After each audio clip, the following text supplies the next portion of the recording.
Maybe it's about, hey, I'm going to continue to do as good as I can and control the things that I can and not focus so much on implementing something new or trying to get too crazy with marketing in someplace different. Maybe all you need to do is a little bit of blocking and tackling as best as you possibly can.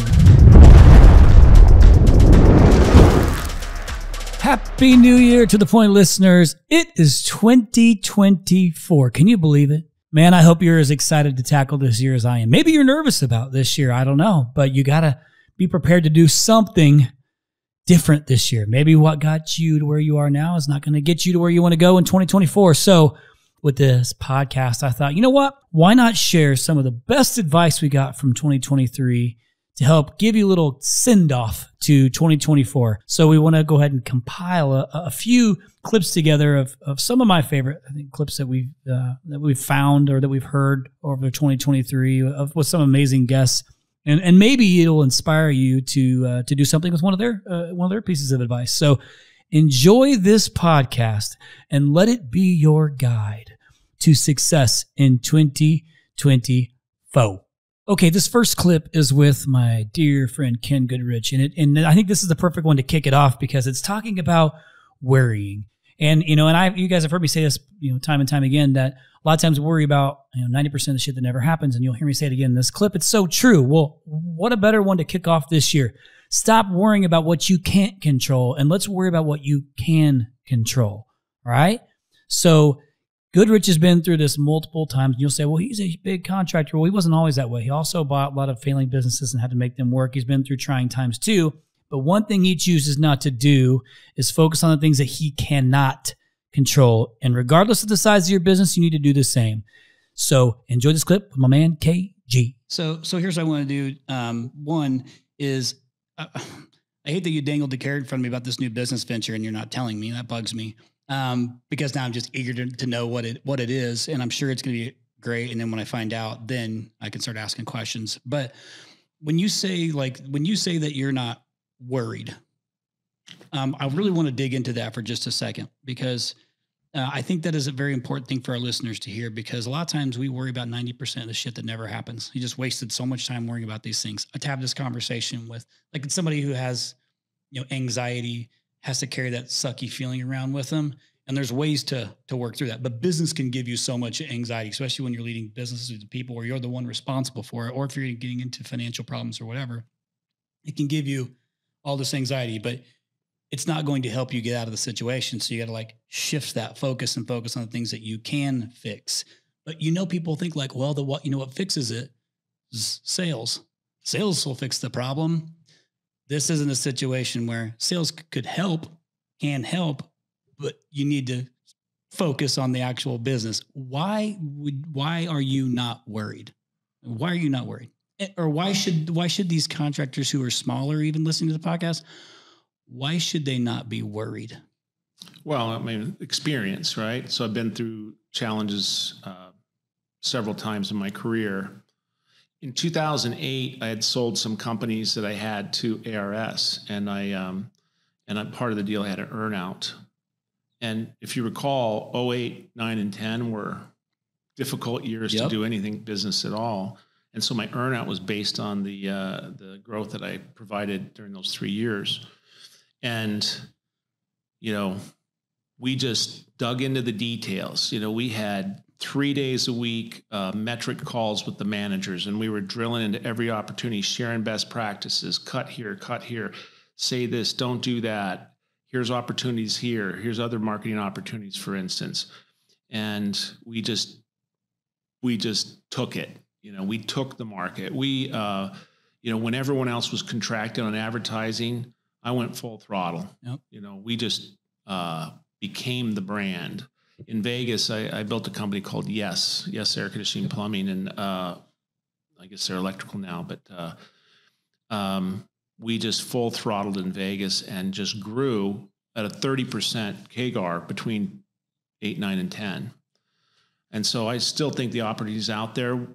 We have more sophisticated competition more than ever, but it's not, there's nobody taking our lunch. Right.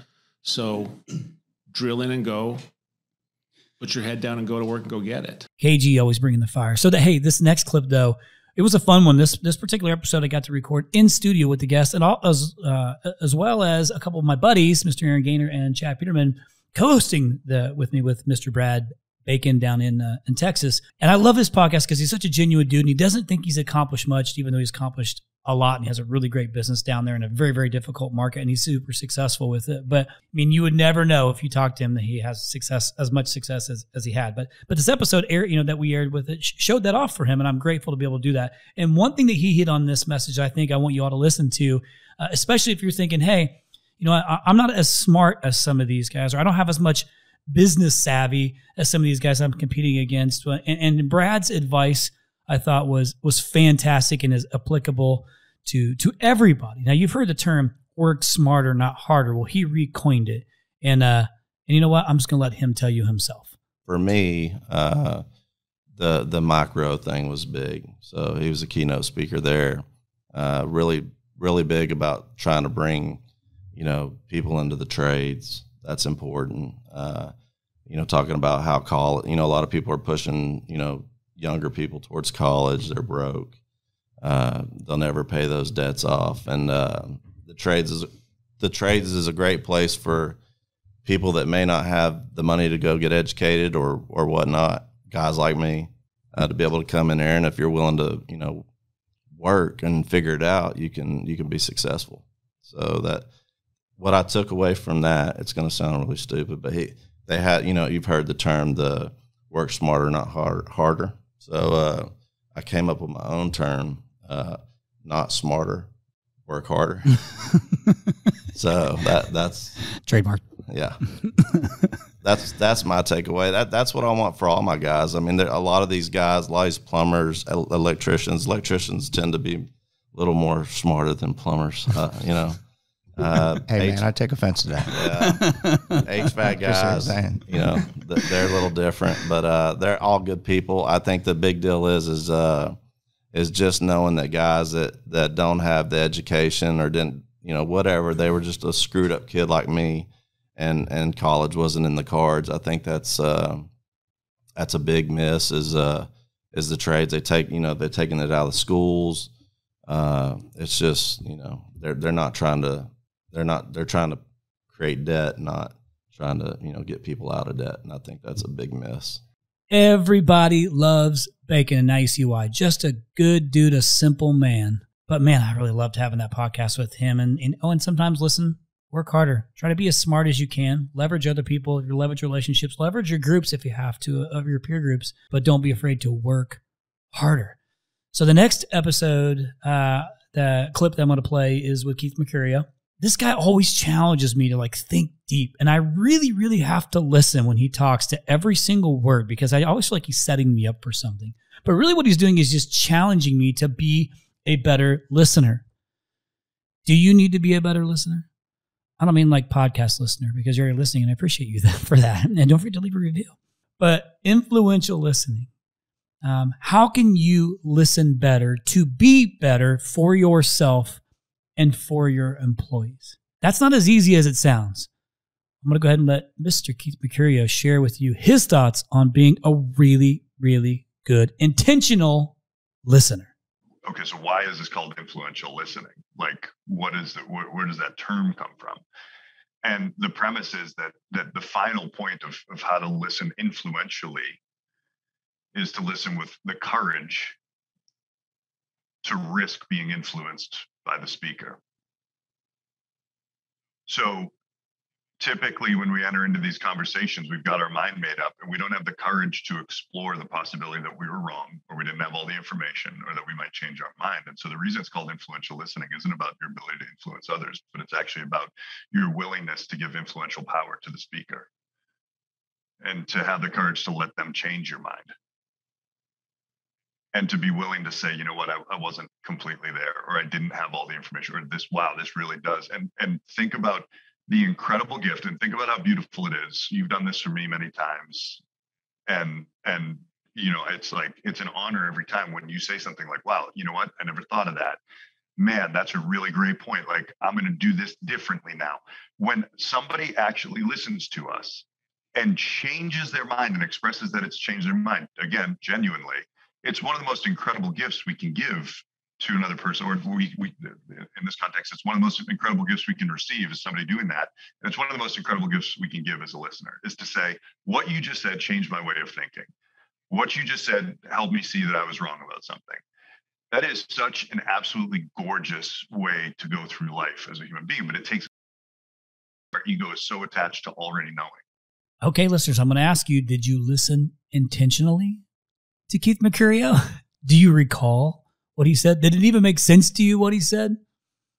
Basically, just be a really thoughtful listener and make sure that you're listening to understand and not listening to just respond. Super important. Makes people know that you really care about them when you actually listen to them. So next episode, man, I love this dude. Paul Kelly. It was actually Paul Kelly and Josh Kelly at Rhino X 2023. And they did a presentation around ice cream flavors. And I was trying to figure out, what in the hell does ice cream have to do with the trades? You know, and I don't know about you, my favorite ice cream, this is going to be so lame, is actually vanilla. I love vanilla ice cream. Some people might think, Chris, you seem like a Rocky Road guy, or maybe a swirl. And I do love me some good swirl. But I was saying, man, how in the hell does ice cream play into the trades? And what is this presentation going to be about? And then when they wrapped it all up, I was like, that makes perfect sense. What flavor of ice cream do you love, listener? Is it strawberry? Is it chocolate? Is it vanilla? Is it butterscotch? Is it raspberry sorbet? It's not ice cream. It's a sorbet. But you get what I mean. But let's figure out what in the hell these guys meant about ice cream and how does that define who you are and how you perceive maybe your business, your leadership, yourself in the trades. Take it away, PK. Why are there so many ice cream flavors? Huh? Did you come in here asking that question? No. But we're going to cover why there's so many ice cream flavors, and we're going to tie it into your business and your life maybe, and we're going to give you something that I hope you walk away from and you say, wow, that's quite, because we wanted something that would wow you. We wanted something that in the end you would say, the hell with Nelly, we want more Kelly.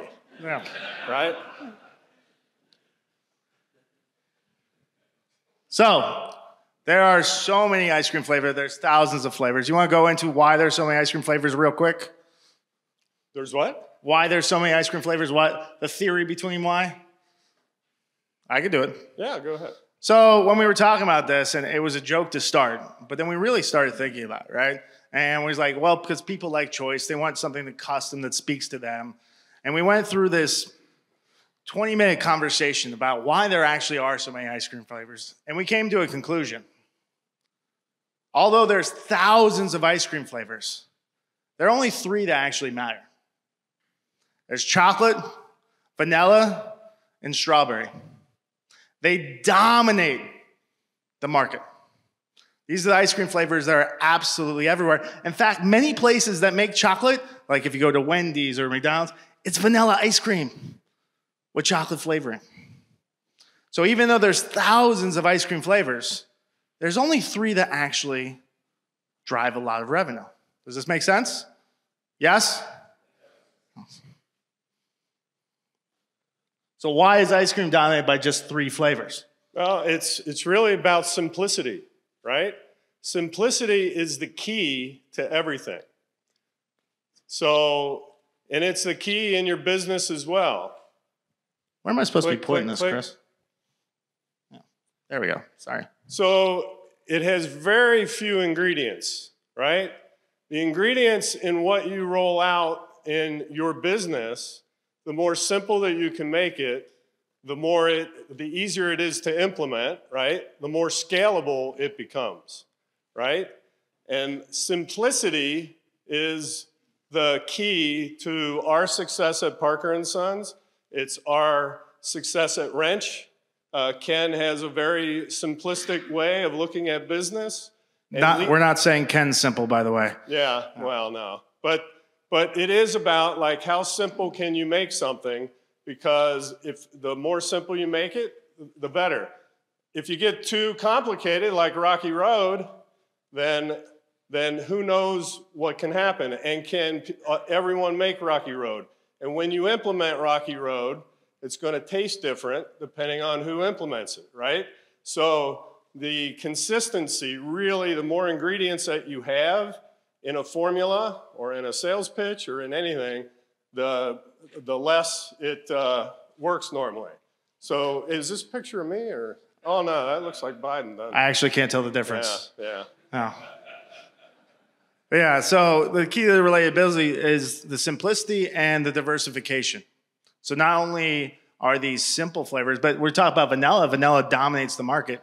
Man, I love Paul Kelly. You know, by the way, Paul Kelly and Josh Kelly are both great dancers, but these guys know how to break dance. Like, that's pretty cool. So beyond, the fact that Paul Kelly built this amazing company with Parker & Sons, dude can break dance, and he's just got the jokes. So he also has a book out. Check it out. This next clip is coming from Thomas Mello.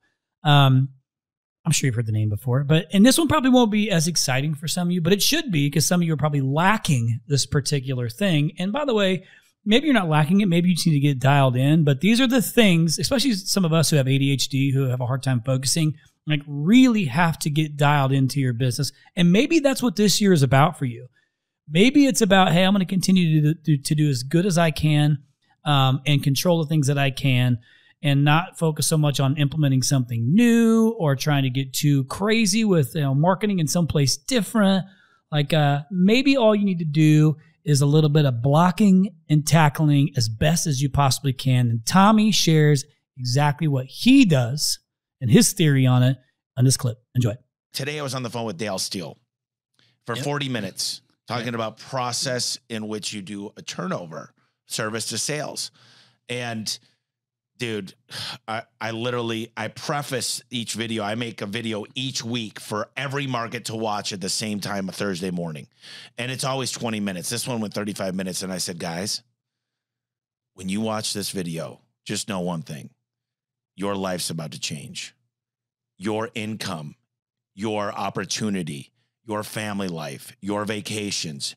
You're going to have rental homes. We apply this, and we've got the infrastructure. So everybody's like, share with me what Dale said. But it works for our company because we built it like that.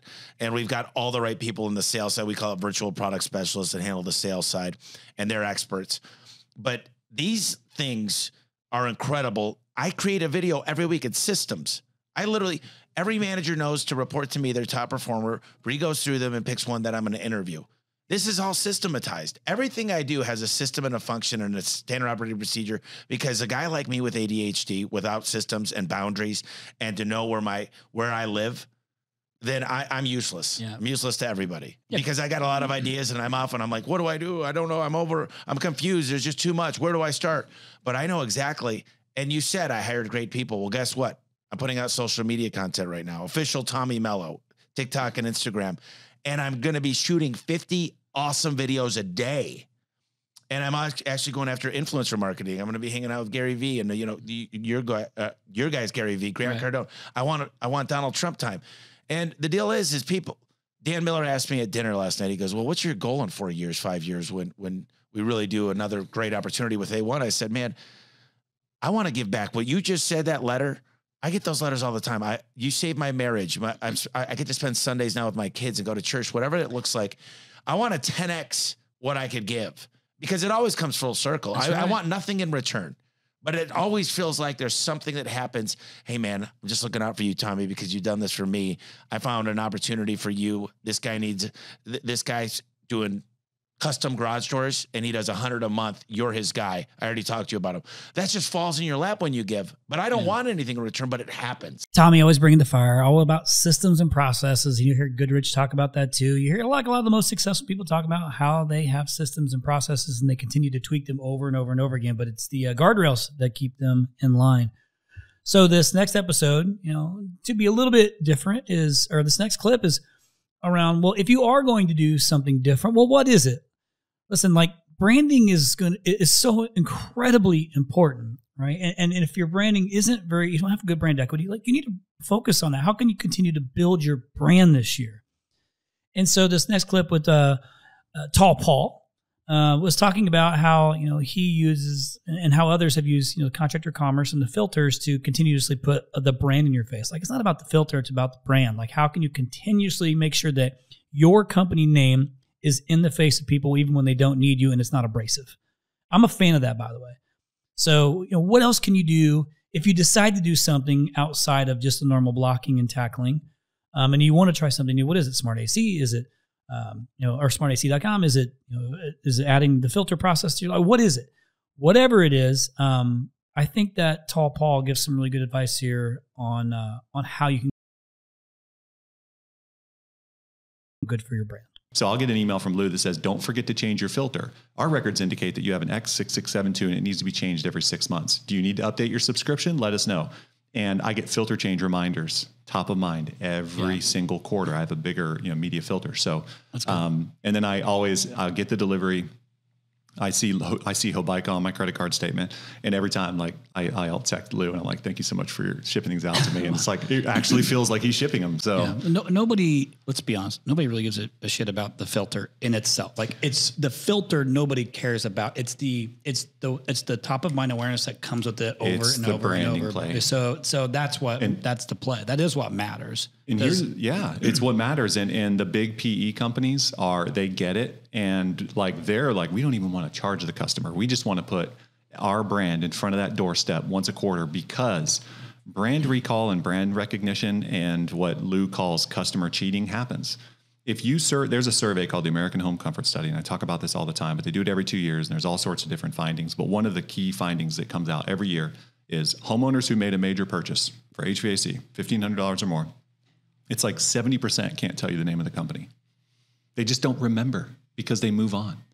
And so you got to put your brand in front of them on and on and on. And and I could talk more about filters, but nobody gives a shit. But it's again, I say that like jokingly, but it's about the experience, dude. That's and it's the brand play. Like, that is the thing. It's just like, nobody wants to have to call a heating and air conditioning company in the first place. I'm going to push back on the filter thing. About what? About the I don't give a S word. Okay. There's kids watching, and my mom's watching and your mom's watching because I'm here. Tall Paul got super soft. Here's the thing. Here's the thing about filters. We're going to talk about TAM, total addressable market. Sounds really interesting. I can't wait to hear about it. You know all about total addressable market. So can't wait. Let's say you got to impress me right now. Okay, let's do. We're going to do Plano, Texas. You live in Plano, Texas. That's not impressive. Okay, there's 500,000 people in Plano. There's another 1 million next to that in Allen. There's like 2 million people in this area. Okay, 1% of the market's in the market for a change out. Right, they're going online, they're shopping, they're calling a local contractor. Some might be on a maintenance plan, some might have a guy, but for the most part, they're scrambling. Yep, calling Rhino customers. Sure. 80% of the market, like if you look at that, that's the smallest part of the total addressable market. Almost all of the market needs air filters. And here's the part that needs to be deconstructed in the industry.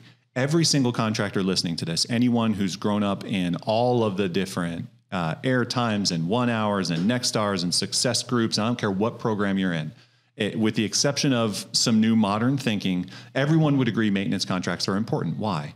Because it keeps you in front of your customer. It helps you build that brand loyalty, and you go out there and you can diagnose things and yada, yada, yada. Everybody build, because it makes total sense. That's that is, bigger than the addressable market for the change out market. But the biggest part of the market is filters. Everybody buys filters, and nobody buys them from contractors. There's no loyalty. There's no loyalty. Buying, right? So you have this opportunity to go into a contractor. And again, I'm biased, but go into a homeowner and build that commercial relationship where you're hitting their credit card, you're hitting the inbox, and then you can work your way in and be there and have an opportunity if and when they have a system that needs to be replaced. It's about loyalty. And then in the operational side, I'm going to rant here for a minute, just about pure play operational filter stuff. There are contractors listening to this today. It's kind of two schools of thought. One, some contractors have completely given up on filters. Sorry, we don't do that. You got to get them somewhere else. That's fine. I think they should capture that business back, but whatever. There are contractors who provide filters for their customers. And what that process looks like, it looks like buying them from a local distributor, cutting a PO, getting them shipped, getting them delivered, coming in, sitting on your warehouse, loading them up on a truck. And then the likelihood that truck, I'm speaking of people with scale, 10 or more trucks, the likelihood that truck has just the right amount of inventory to get to the customer's house and get to the right customers, assuming you're not rerouting people, it's very, very low. So here's how our customers are doing. We've got one gosh, let me think. Oh, McAfee Heating. You know, Greg, McAfee's been on the podcast. This guy's a stud. Yep. So the way he does it is, and this is all public information because it's on his website. He has customers that are in his Omega plan, which is where they pay them for membership. It's a membership club that includes filters. Okay. So when he goes out and runs a club membership, he carries the filters out with him. Now what he does is once a week, once a month, I forget the frequency, he'll look at all his upcoming membership, calls coming up for a 2-week period of time. He'll press one button within his website and drop ship 300 orders for filters to those customers. So the technician doesn't have to screw around with them. Technician gets there, the box is there, McAfee filters, boom, they put them in. So again, I'll get down off my filter high horse. Good but I would grief, man. It's such an opportunity. Okay, so on the same topic of bringing clips to you for things that are in your control, reviews are in your control. Not saying like people who leave your review, well, that's kind of in your control too, but like going and getting new reviews or responding to reviews that might not be good, taking advantage of the opportunity to maybe explain yourself or just to respond, but this next clip is from Zach from Liftify, who's been a great strategic partner of ours at Rhino and helped a lot of customers of ours, a lot of contractors with the review process. So enjoy this clip from Zach, and he can give you some good takeaways on exactly what you can do to make the most of it. Since we kind of talked about this, like you something that I hear often too is around like trolls, right? Trolls, and then people who are going around also leaving they're just assholes.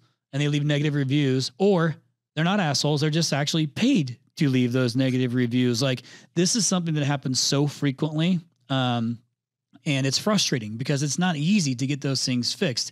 We have some solutions to help get those things fixed, but like, how do you handle, like, how would you give our listeners, like, what should they do to handle trolls? Like, what's some advice that you can give them? Yeah, absolutely. So I'll give them 3 specific actions. I would immediately respond publicly to that review, meaning respond to the review and just say, hey, I don't see you in our database. This isn't an actual job that we did, because potential readers will almost discredit it right then, right? And so then it's not actually really hurting your business from a consumer standpoint. So I would respond. You can do that right away.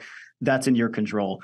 I think secondly, you can also report that to Google or use a tool that can try to get that removed. Like you said, Chris, that's hard to do and time consuming, and you can't always do it, and it's out of your control. But I would recommend it, especially for fake reviews that you see that are just not real. You can report those and try to get those off. But third and most importantly, and this is where businesses don't take this step, is you need to play offense and you need to maximize the reviews you're actually getting. Get reviews from all of your positive customers, your happy customers. Most businesses we come into, 95% of their customers or more are not leaving them reviews. And most of those experiences are 5 stars. And so the best thing you can do is just play offense, go get reviews from your happy customers and tell your community how good your company actually is. Okay, cool. So you see, like, reviews are always going to be an ongoing thing that you have to pay close attention to. And again, like, some of these things are within your control. The next one also is something that is in your control, kind of, because if you're using an answering service, whether it's for during the day, if it's after hours, if it's for overflow, for whatever, though you're not directly in control because you're not the one answering the phone, you're in control of who you use, and you're in control of holding them accountable for their performance. And that's going to be a big player this year. Like, that's a major factor. And we've been pushing that narrative too, because it is something that you can't, and there are options. And so the next clip is from Nexa. That's who we've been using at Rhino. It's a lot of who some of the big players are using too for inbound and outbound successfully. So finally, we've got a really good option that you can use. So it's not just, find the crappiest company that's out there and just hope to God that they do a good job. There's actually a good option now, and that option is called Nexa. And so David Lord, who's the leader over at Nexa, in this episode shares some things you need to pay close attention to, like, have you been tracking the lifetime value of your customer, like truly tracking that? And how are you handling calls when they call you back? Like, there's a lot of cool things he talks about in a short clip. So enjoy this one from David Lord at Nexa. So that's the way I view this thing is we need to get in the house as frequently as possible. If it costs me $1,000, I'm just throwing out a random number, $1,000 a month more, $2,000 a month more, whatever it is, to get into more homes and more opportunities, Bring it, especially right now, because every opportunity counts. So another thing that I want to shift gears to, unless you had a comment you wanted to make on that. I'd make a quick comment on that. Okay. I think you're right on, right? I mean, there's two things, right? You look at the value, the average lifetime value of a client, right? And the average client, the average person, 85% of people aren't going to call a second time. So you're going to lose that lifetime revenue. You have the booking to acquire, which we've been talking about, which is, hey, get them booked. I get a new customer, HVAC customers set $50,000, $75,000 of lifetime value. I've also got to keep that client. So if I get a call from a member and I don't answer the phone, 85% aren't going to call back, and you just lost that lifetime value came down, right? So it's an acquisition and a retention play. And to your point, for the cost of a client, a year, you're paying, it's the return on investment, the improvement in ROAS, return on ad spend. It really is a no brainer, but we have to do our job. Right. And that's what we're focused on. So. Yeah. And I think one thing I love the most too, is just, again, kind of going back to this quality assurance deal, is just the volume of attention that you put on QA, and constantly trying to be better and chipping away at 1% on those things makes a big difference.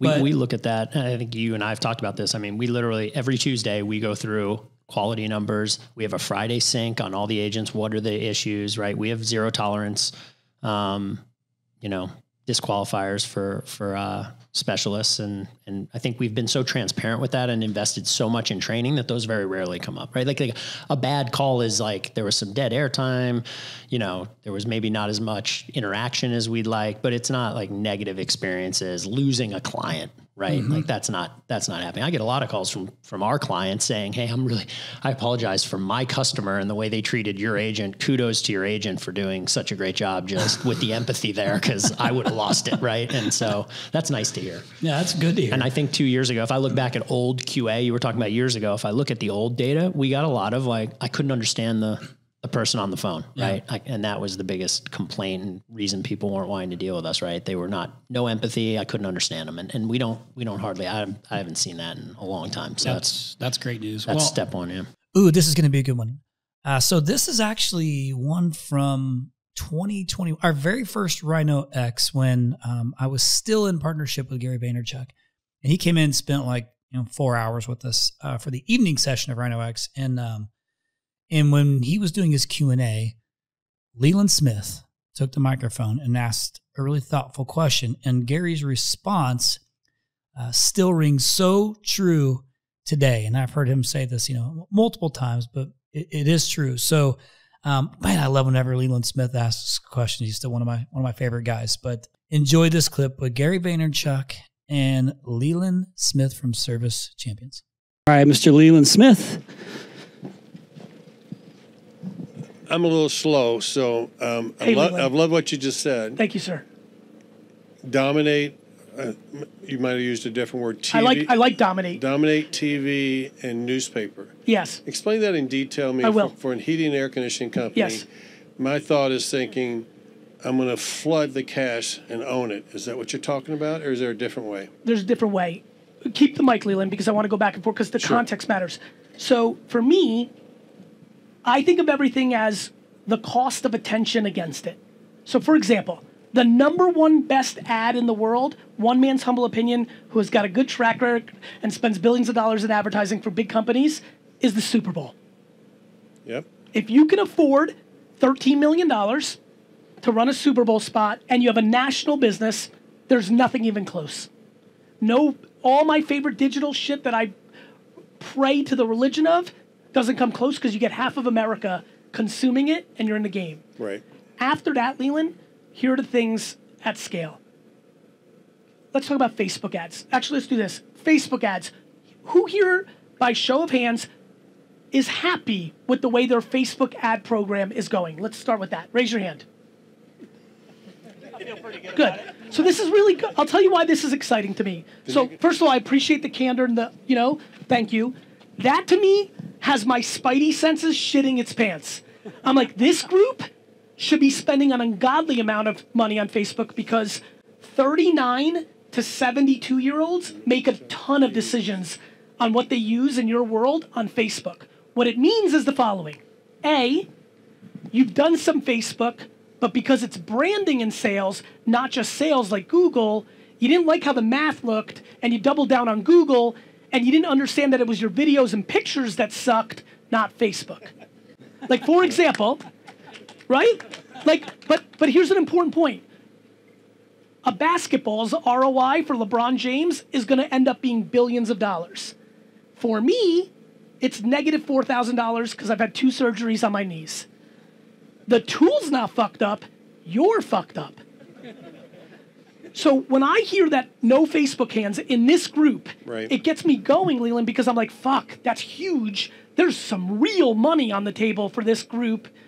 Because what right now they're doing is they're paying a toll booth called Google to get intent leads, which were great when I did it for my daddy's wine shop in 2000, but is now a very different price point with the things that I just referenced looming. So what I think about is that. So LinkedIn is fucking out of control. If any of you are courting residential developers to get bulk business instead of a one-off, you should be living on LinkedIn. And by the way, when I really talk to real business owners in settings like this, understand the follow-up of this is 15 hours of education. Like, I hope this to be a seed, but when you think about it, if 15 hours of you, and I'm not talking about you're going to outsource it to your niece I want you to know it, because once you know it, Leland, it starts playing out in M&A, it starts playing out in SPAC, it goes big. So what do I mean? I mean, in the coup days of, Eastern Europe and TV and print, in today's day, it's called social networks. Right? So what I want everybody here to be is the best at Facebook, LinkedIn. There's a Google product where you can run pre-roll YouTube ads against what people searched on Google. What's good about that is when you get a lead from Google, you're getting it where your brand looks like blue letters. You're not building any brand. You're a sales whore. When you do it as a video on YouTube, it's your brand. Nike isn't getting my business because they caught me on a portal or I'm a good SEO guy. Nike's getting my business because they built a brand. And yours, right? And yours, right? And so I just think that there's so much money to be made because what's crazy, Leland, is this. The cost of direct mail, outdoor billboards, radio, print, a sales team versus, and I'm talking perfect execution there, versus perfect execution on LinkedIn, YouTube, Instagram, Facebook, that world, it's not even a fair fight. Wow. This is 10, 20, 50, 100x that. And then more importantly, because there's some big boys and girls in this room, when you understand that machine, because this is the machine that has changed our entire globe. The American, Russian, Indian, like the world right now has a rise in nationalism because of social networks.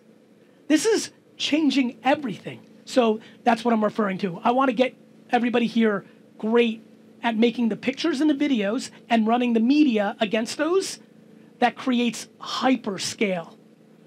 Procter & Gamble is a big client of mine. Olay, very big brand, publicly announced that they no longer were going to sell direct to consumer and they were only going to sell on Amazon because they can't figure it out.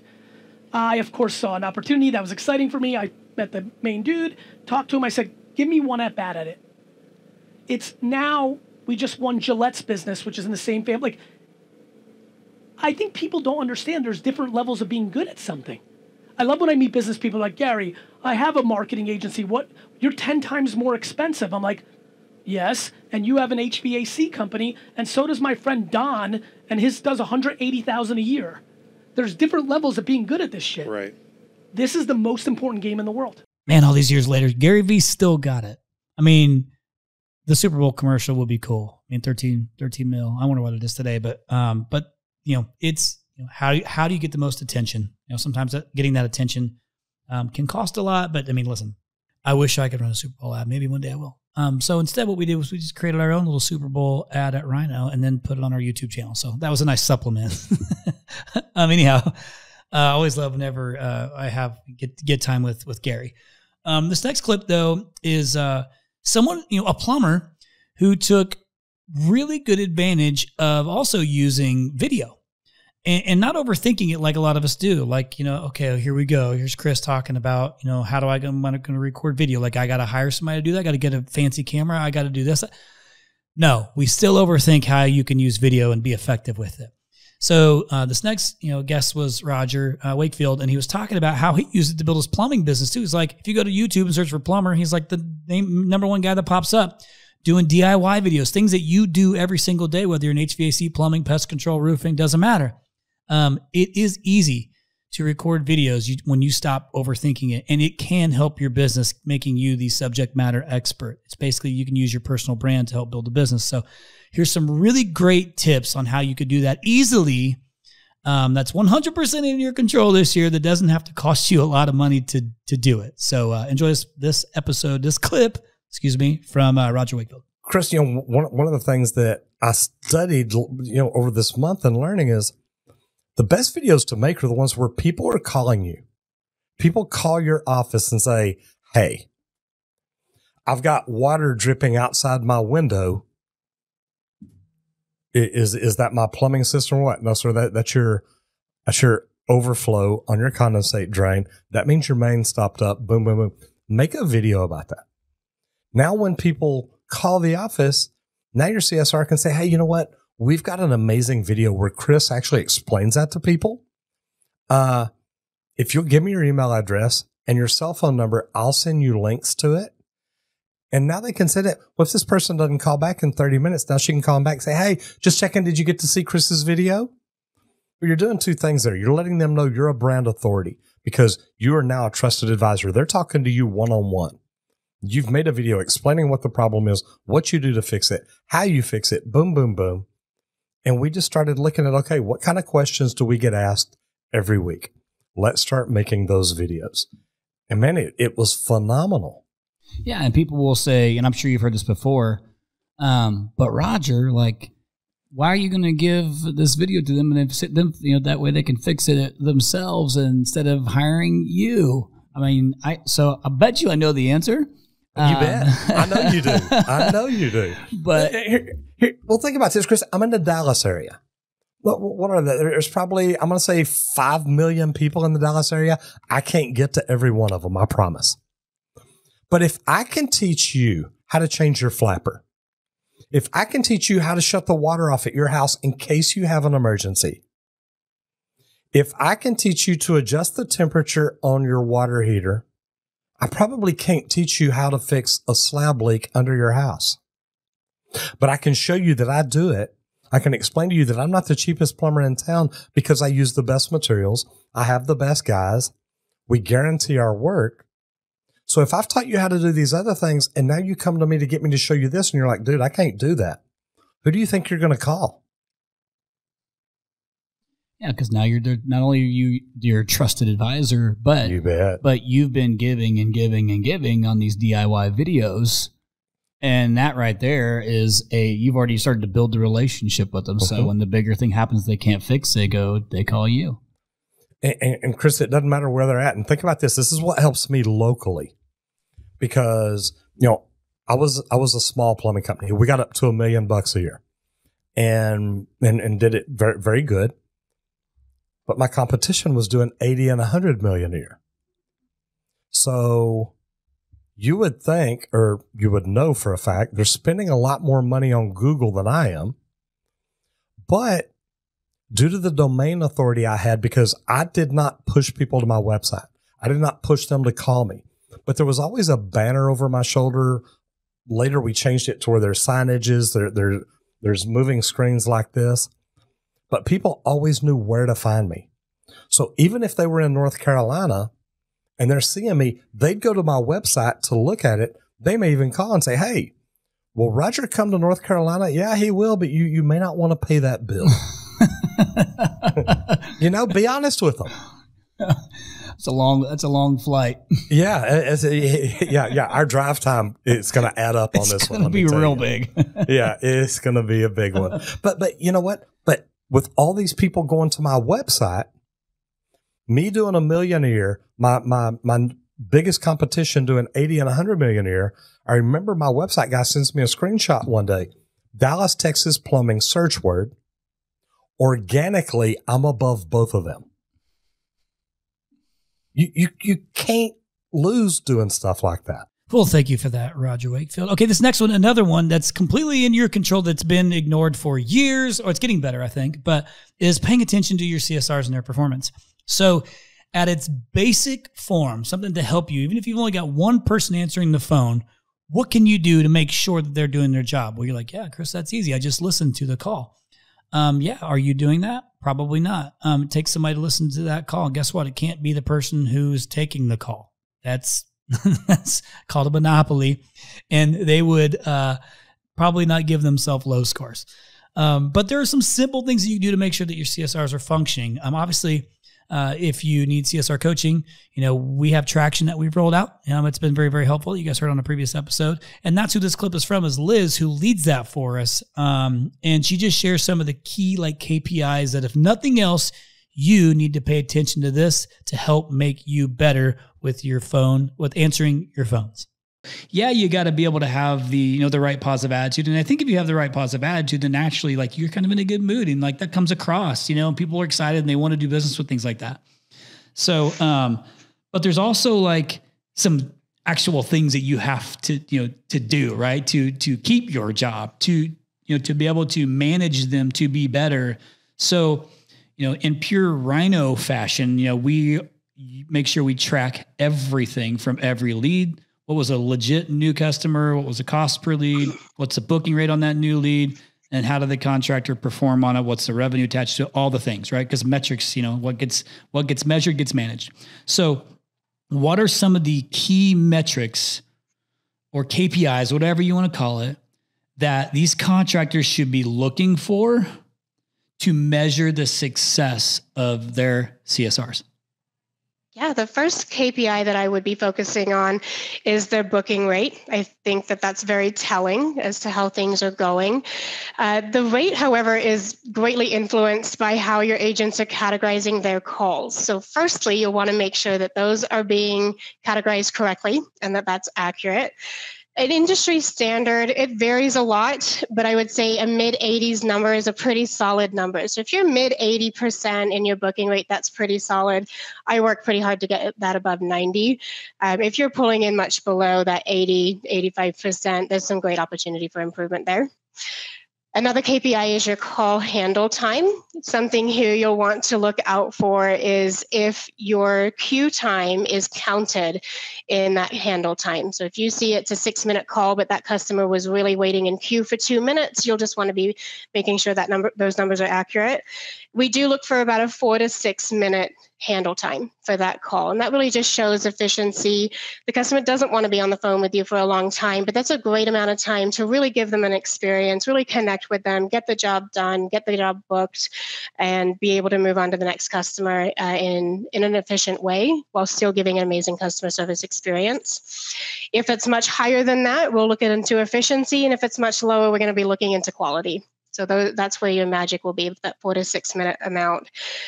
Another KPI I get asked a lot about is how many calls they should be taking each day. This is interesting to track because it's all going to depend on how busy you are in your center, how consistently are your calls coming through, how staffed are you.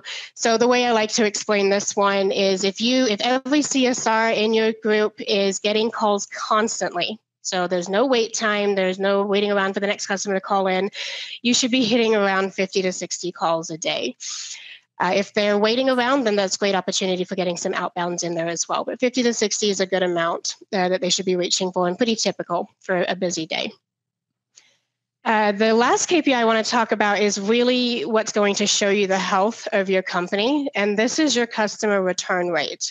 This is what's telling you that the experiences you're providing are bringing your customers back to you again and again and again. And in the industry, we've found that 30 to 40% is pretty decent. I would love to see that above 50%. And using your memberships, any kind of service contracts or memberships you have can really help increase those numbers and even get you into the 60%. But the more time you spend getting your customers to come back, the less you have to spend trying to get those new customers in. Thank you, Liz. Yeah, she is awesome, man. The things that she's done with We Care over in California and with Any Hour, and like even now the others we've been bringing on board, it's been fun to watch what she's able to do with some of these monster companies and their just changing a few percent increase in book calls has resulted in hundreds of thousands of dollars, and that's what you're looking for. Like that's taking care of things in house, like just minding your P's and Q's. This last one is really cool. This was from Rhino X in 2023 as well, and it was with Howard Behar. So if you don't know who Howard Behar is, like Howard Schultz started Starbucks and built it to like a certain number, but the guy that really took it and blew it up was Howard Behar, and he came in and did a keynote. And this is, again, one thing that I think that you should absolutely do with your business this year. We do it at Rhino. A lot of the biggest players I know, like even my peer groups, they all do these things. They listen to their employees. They listen to their feedback. They take their feedback, like truly listen, like the Keith Mercurio clip. Like they listen to, they intentionally are listening to what they're saying and trying to figure out, is that something that's legit or valid for your business or not? But you want to give them that platform to share feedback about what they think could make the business better or what they think maybe is hurting the business. And so Howard Behar, like, is a big advocate of that. He talks about a story where the janitor, wanted to get a bigger broom instead of the standard issued broom. And it was so that way the janitor could sweep the floor faster. He became more efficient because the broom was bigger. And so though it sounded silly, to like, no, just use the standard one, there was some reasoning behind it. So that's just an example. But, this whole clip is around, listen to your staff. Like a lot of times they'll tell you things that, are blind spots, just, and not because you're not smart enough to figure it out. It's just maybe you're focusing on something different. So enjoy this clip with the former president of Starbucks, Howard Behar. But that's the way you grow your business. And that builds to the culture of the company. When you're willing to try things, make mistakes, right, and forgive people for the mistakes, and you're willing to go out on a limb sometimes. I'm not pleading for anarchy here. You can't do everything. But, you can't just roll your eyes when somebody has an idea. Maybe you can't talk about it then, but you can talk about it later. And you'd be surprised what your people know about your business. There's nobody at Starbucks that knows more about what the people we're serving want than the baristas and the store managers. Nobody. But yet everybody at the support, what we call the support center, thinks they do. But they don't. And so all we have to do is listen. And they'll tell us what we need to do. Yeah, and isn't that something that you guys continue to implement? Like a lot of the new products or drinks came from the actual baristas or the stores? Yeah. That's like an ongoing thing? Always. Endless. It's endless. As we had 4 rules. Don't do anything illegal, don't do anything immoral, don't do anything unethical, and don't poison anybody. And if you could live within those 4 rules, then we would try it. And we did. And we made a lot of mistakes. Bottled Frappuccino came from a huge failure in a product called Mazagran, which was a bottled Coca-Cola. We'd spent $5 million on research thinking this was going to be a blowout success. It was a joint venture with Pepsi-Cola. Within 3 months, it was dead. But we went on, tried the next thing, and that's what we do. It's a never-ending cycle of experimentation and trying new things.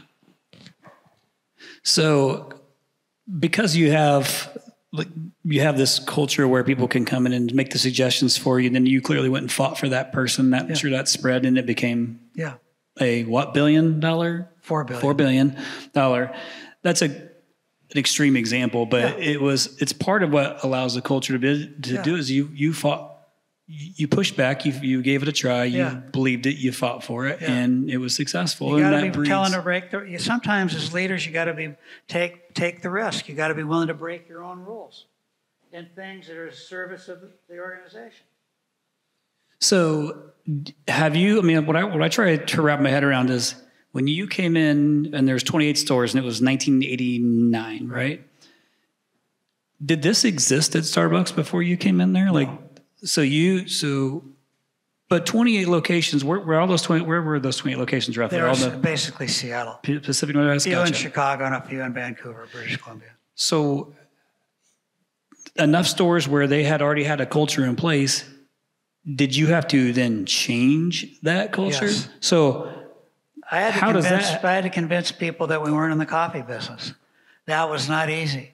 We, like all entrepreneurial organizations, you whatever you're doing, you decide you leave a company and you're a service tech in some other company. You say, I'm going to open my own plumbing shop, right? And you think you're in the plumbing business, but you're not. The minute you hire one person, you're in the people business, right? Because that's the only way you're going to grow is with the people that you hire. It's the only way. There's no other path, right? Unless you're a single person that's going to put in toilets yourself, or whatever you do yourself. But you're not going to get very big if it's only you, right? And so you're in the people business. And so that's what I had to convince everybody, that we weren't in the coffee business. Didn't mean that coffee wasn't important. Yeah, we sell coffee. But it wasn't the business that we're in. And, if we attracted great people and those people attracted people like themselves, then we would grow. If we didn't do that, then we would falter. And it was so obvious. If we had the right store manager in the right store, could be a 20 to 40% difference between a good store manager and a bad store manager. We could take a store that wasn't doing well and put a really good store manager into that store manager, and almost within the first 3 months, that store manager would lift sales by 20%. Nothing else would change. It's the same location, the same customer base coming in. And it almost became a rule. We would try to help our people. We couldn't fire everybody where the volume wasn't what we thought it should be. We tried to coach them and help them. But eventually, if they couldn't get it, we had to make a change. And that was holding each other accountable, and we did that. And it was almost a rule that if you made that change, you got the right person in the right spot, they would automatically lift the business.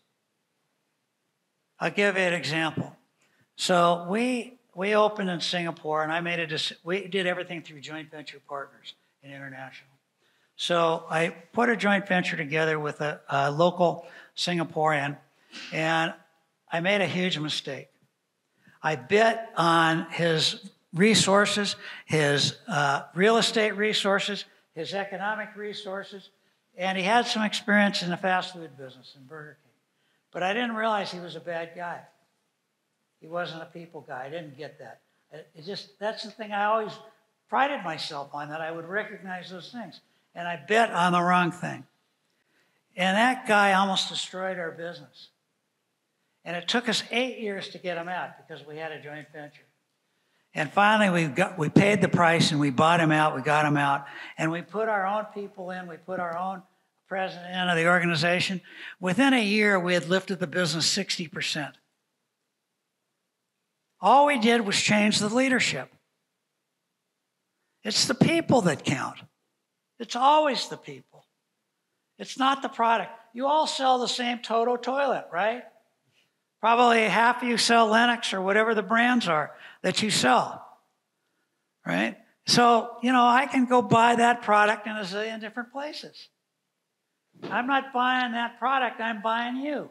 Okay, there you go, listeners. That's a wrap. That's a wrap. And hopefully, you go into this year again, and even some of these clips, the whole point of this is just to give you some ideas or at least get your creative juices flowing on things that you can do, that you can control. And if you're going to go and try different things, some options for different things to think outside the box. But again, if this year's just about blocking and tackling and really tightening the ship and controlling all the things internally that you can and trying to help your CSRs, or make sure your answering service is doing a good job, or make sure their operations is tight, or get your processes and systems dialed in, like whatever it is, just please do something, right?